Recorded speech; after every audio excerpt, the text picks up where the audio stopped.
When one part of the body hurts, we all hurt. How does the situation in Pakistan with Imran Khan have an impact on our ummah and in Palestine in particular? I think that one of the greatest tragedies, in my opinion, that colonization inflicted on us was not just the physical aspect, but the mental aspect. What colonization did was it disconnected us as a body. It tore our limbs from each other, and our memories became disconnected from each other. When I read Ibn Kathir or Ibn Khaldun or Ibn Taymiyyah and their scripts, they talk about the politics of the ummah from Morocco all the way to Jakarta and beyond. For them, it's just normal. We are one ummah. It makes sense that someone from Tunisia knows about the affairs of Pakistan. It makes sense that the Pakistani talks about Saudi. It makes sense that the Saudi talks about Malaysia. One ummah, one brotherhood where we all influence each other. When it comes to Imran Khan, let me be brutally honest. Imran Khan burst onto the scene. And when he gave his speech in the United Nations, he was a wonderfully eloquent advocate for the Muslim causes. In Azerbaijan, secular Azerbaijan, when they liberated Nagorno-Karabakh, Imran Khan's influence was so effective in going beyond the ethnic and nationalist lines that Azerbaijan, in their celebrations, they lifted 3 flags. Turkey, which gave them the drones, Azeri flag and Pakistani flag. When Imran Khan emerged onto the scene, there was a shift in the Muslim world that culminated in the Kuala Lumpur summit in 2019. The Saudi Crown Prince and the UAE were so terrified of the Kuala Lumpur summit because they believed if Imran Khan went and attended, Imran Khan would lend a Muslim legitimacy to this conference that was designed to rebuke the de-Islamization policies of UAE and Saudi Arabia, which were looking to introduce alcohol, looking to introduce OnlyFans model concerts, which were looking to introduce casinos into those areas. The Saudis, they threatened Imran Khan. They said, Wallahi, if you go to Kuala Lumpur, we will cut our investments to Pakistan and we will kick out the Pakistanis from Saudi Arabia and you can deal with it. Pakistan must be dependent on us. It cannot be equal to us. Imran Khan, the potential that he was about to bring in terms of establishing an independence. Remember, at every OIC meeting, Imran Khan would bring up 2 topics, Kashmir and Palestine. The reason that troubled Saudi and UAE so much, there are many people who think Imran Khan was just words. If he was just words, Saudi UAE would not have celebrated his toppling, nor would the US representative have said to the establishment in Pakistan, get rid of him and all will be forgiven. The Imran Khan's words were having such an impact, the way your words are having an impact on Biden, Blinken, and the shift in public opinion, that Imran Khan was bringing up Kashmir at a time in which Saudi and UAE were trying to get warmer ties with India.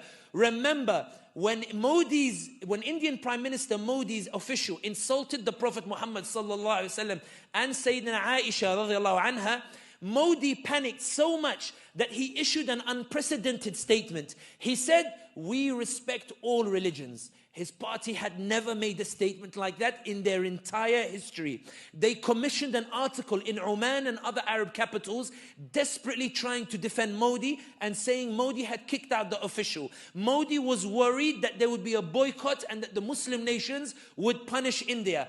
Guess which country bailed Modi out and invited him to their capital to tell him, don't worry, this issue doesn't matter to us, ignore the Muslim anger. It was the United Arab Emirates, where bin Zayed received Modi and told him, Ta'ala, come, and they hugged him and they built a temple in UAE last week to show we're moving beyond Islam and Muslim causes, where now we want warmer ties, we don't really care about these issues. Imran Khan was making them sign on papers telling them that they respect Kashmir's right to independence at a time in which they didn't want to upset India. So they were getting annoyed.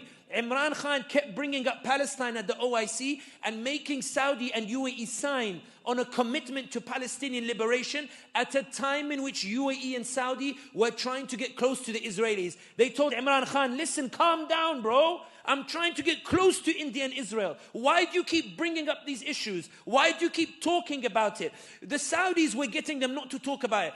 We brought Iggy Azalea and Shakira and Mariah Carey to get them to forget about Palestine, Kashmir. Why are you bringing it up in the OIC? The UAE said we're building casinos and the like to make them forget about Palestine and Kashmir. Relax, why do you keep talking about it? Take a few million and shush. And Imran Khan said, I'm not going to shush. Then Imran Khan made the greatest biggest crime in Pakistan. He tried to appoint a chief of staff of the army and appoint an intelligence chief, which is the democratic right of any elected leader, but in Pakistan apparently it's haram. It's la yajuz. So they panicked and they kicked him out of power. When they kicked him out of power, you who believe yourselves to be ordinary, do you know why they couldn't arrest him? Because thousands of Pakistanis took to the streets. They tried to arrest him in Zaman Park, they couldn't do it. They tried to, they said, let's hold by-elections just to get rid of PTI. They did the by-elections, PTI won a landslide election in the largest province in Pakistan, in Punjab. Then they panicked and they said, Ya ilahi, what's going on over here? Then PTI, they tried to pull a nice move. They wanted to dissolve the assembly of Punjab to force general elections. The establishment said, whoa, whoa, whoa, whoa, whoa, whoa, whoa. They said, we're not holding general elections. We're going to appoint a new assembly. And then they went to the Supreme Court. Supreme Court said, no, you have to hold elections. They said, toz for Supreme Court. We're not respecting this Supreme Court. The reason they couldn't arrest Imran Khan was because people were getting like Arab accounts were talking about Imran Khan. They were raising awareness saying, dude, what's happening to Imran Khan? He's being attacked only because he's suddenly raising the awareness. But ya ibadallah, let me tell you something phenomenal about these Pakistani brothers and why I believe the ummah is alive. I refuse to believe the ummah is weak. The establishment spent 2 years preparing to rig the elections to ensure that Imran Khan would be eliminated from the scene and PTI. They got him in prison, they arrested him because on May 9th, some installations were burnt. Some Pakistanis, they got scared suddenly and they went home. I don't know why, but in any case, it is what it is. They arrested Imran Khan. They threw 250 charges. They found something about his marriage. Apparently the wife didn't wait for an iddah period or something. Something was so ridiculously disgusting the way they did it. But in any case, they put him in prison. And they tried to rig the elections. But this is the point I was making about social media. When I said earlier that they can shadow ban thousands of accounts, they can't shadow ban millions. They can't shadow ban millions of accounts. They can't shut down millions of voices. Because when they tried to rig the elections, what the Pakistanis did was, they went and voted for independents who are from Imran Khan's party. And they came first. They started rigging in broad daylight. I went to bed and there was somebody leading with like 180,000 votes. I woke up the next morning, they reduced it to 90,000 votes. It was rigging in broad daylight. But they were so clumsy at rigging that even international media came out and said it's clearly a rigged election. The reason I give you this context is one, please read about what's happening in your ummah. Please learn about what's happening in your ummah. Please start to take an interest in the communities in your ummah. Please learn to talk about your ummah the way you talk about American football or basketball or the like. Please learn about your ummah and learn about it. But also, in my opinion, if Imran Khan was in power, I think there'd be a much louder voice for Palestine. I think if Imran Khan was in power, there would be a greater shift in the Muslim world that Erdogan would be encouraged to pursue as well. So would Malaysia and the like. I think that Imran Khan in those 3 years showed what a potential huge change can happen in the Muslim world. That's why I believe he was toppled. But more than anything else, it's not just about Imran Khan. What we're seeing in Pakistan is a revolution by the people to push back against an establishment, to say to them absolutely clear, Pakistan was not supposed to serve an establishment, it was supposed to serve the Pakistani people. And for those who say, Sami, but all this is just Pakistan, what does it have to do with me? Ibadallah, I'm proof of it. I'm an Arab. The reason I know so much about what's happening in Pakistan, including the fact they kidnapped a guy called Usman Dar for 20 days. And then he pops up after 20 days on TV and says, Imran Khan told me to go burn military installations. So like clumsy the way they did it. Why does an Arab know this? Because Imran Khan's message resonated. Why does an Arab know this? Because Imran Khan made Pakistan relevant to us. Imran Khan showed us a vision where Pakistan is a key part of the ummah. And I, as a Muslim who resonates with the ummah, I said, you know what actually, Sumaya, do you think it's worth going to Hanza Valley? Why don't we go visit Islamabad and Karachi? Why don't we go put our money in Pakistan? Imran Khan sounds like he's got some good ideas like to bring the Muslims together. Let's go and support him. We won't go to, Switzerland or the like. Let's go and see what Pakistan is like. He was shifting the way that we thought about Pakistan, shifting the way that we thought about the ummah. And that's why, ya ibadallah, let no one ever tell you that words don't matter. Let no one ever tell you that symbolism doesn't matter. Let no one ever tell you that words doesn't matter, because it does, because it affects change and it causes a shift that results in a series of consequences that results in new opportunities. Pakistan now is in a battle. They are desperately trying to make sure that Imran Khan doesn't form a government. They tried to get the two parties who were the beneficiaries of the rigging to form an alliance. There are people who won because of rigging, who have resigned their positions openly saying, I won because of rigging, I don't want to take my position like that. Pakistan is in chaos. If you want to do something for Pakistan, go and tweet about it. Go and talk about it. Go and raise awareness about it. Go and lend your voice to them. For wallahi, your voice is what upsets the establishment, because they've been humiliated so much so that the US, which was happy to see Imran Khan topple, has issued a statement saying that it's expressing concern about what's happening in Pakistan. They're not actually concerned.